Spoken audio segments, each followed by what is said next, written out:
नमस्कार फ्रेंड्स, मैं पूनम गुप्ता स्वागत करती हूँ आपका अपने यूट्यूब चैनल पूनम के गीत संगीत में। यह एक बहुत ही प्यारा सा झूमर गीत है। कैसा लगेगा कमेंट में आप जरूर बताइएगा। टिकवा गिरी जनक से हो राजा, बचवा गिरे पसीना से। टिकवा गिरी जनक से हो राजा, बचवा गिरे पसीना से। कौन महीना में बहो राजा, सूरत जोड़ब नगीना से। कौन महीना में बहो राजा, सूरत जोड़ब नगीना से। टिकवा गिरे जनक से हो राजा, बचवा गिरे पसीना से। टिकवा गिरे जनक से हो राजा, बचवा गिरे पसीना से।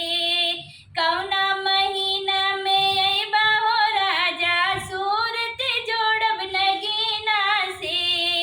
कौन महीना में अइबा हो राजा, सूरत जोड़ब नगीना से। जेठ नहीं अइबो, बैसाख नहीं अइबो, अइबो फागुन महीना में। जेठ नहीं अइबो, बैसाख नहीं अइबो, अइबो फागुन महीना में। रंग अबीरा के धूम मचइबो, अइबो फागुन महीना में। रंग अबीरा के धूम मचइबो, अइबो फागुन महीना में। टिकवा गिरे जनक से हो राजा, बचवा गिरे पसीना से। झुमका गिरे जनक से हो राजा, बचवा गिरे पसीना से। कौना महीना में अइबा हो राजा, सूरत जोड़ब नगीना से। कौन महीना में अइबा हो राजा, सूरत जोड़ब नगीना से।